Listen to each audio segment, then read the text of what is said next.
真 AI 能幹活而不忽悠。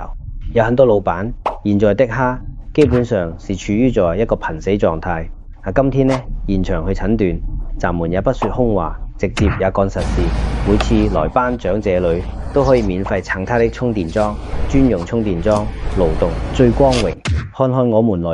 又來到頒獎的這個企業了。看他這個貓，可能不是，這個蝦可能沒養好，是吧？這是正常啊。很多老闆都是這個過程。勞動節，我們也勞動一下，來現場解決。現在還是笨蝦，嘿嘿嘿，等你來把它調教成聰明的蝦，是吧？龍蝦好吃，但不好養。今天是5月3號，還在勞動節期間，每一個人或者每一個老闆接觸 AI，他都有很多的這個痛點。AGI 時刻已經到來。龍蝦呢，就是最好的一個觸角，讓每一位老闆接觸到。我現在要去我們頒獎的公司，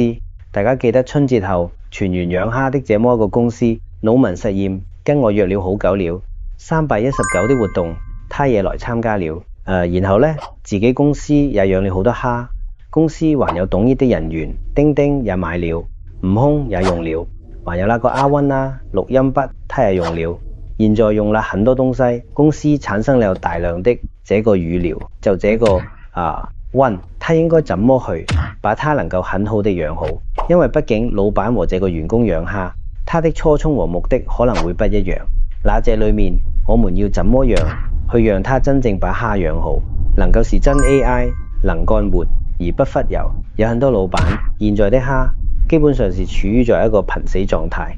今天呢，現場去診斷，咱們也不說空話，直接也幹實事，等會給大家。現在我們讓我們的班長再寫出他的管理提示詞。當你第一次面對這個提示詞的時候，學了再多的 MBA， 有時候也不知道從哪裡下手。這時候你可以寫，我不想讓他幹什麼。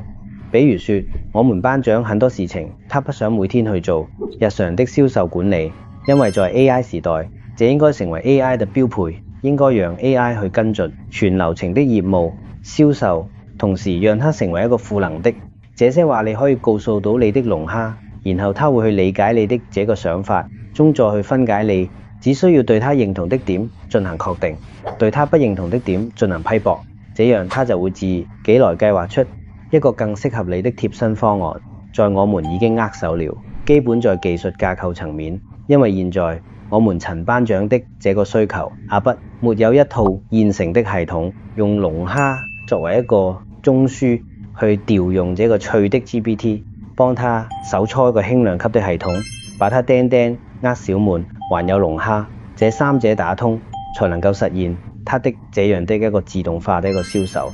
他就可以甚至在外面打高爾夫的時候，丁丁就跟他談出來來了幾個商機，有些什麼樣的客戶啊，哪一個業務人員在跟進到什麼程度，一切都用這個龍蝦去把它作為中樞大腦，全部搞定這些事情。中間的 GPT 小滿只是數據源， GPT 只是它的一個 Web Coding 的一個中介。對了， GPT-4 也會這樣，不知道是在幹活還是沒幹活，在思考嗎？他一直在思考，但是呢，通過這麼多輪的對視，站在 CEO 和架構師的角度可能我們就把產品經理都幹完了。現在開始，我們也讓他在手搓這一套系統了，因為有很多現實的這些系統他做不到這樣，所以我們就把它正在用手搓一個簡單的界面放到這個原型，一個功能總覽頁和5個核心頁面，用同樣一套的 mocap 還在幹活文件已改班長終於開始幹活了，正在做快速質檢。他還會知道自己檢查一下這就是我們的 GPT-5，算力嘎嘎的往下來走了，看見沒有？已經四分之一，馬上1/3了這個再走了。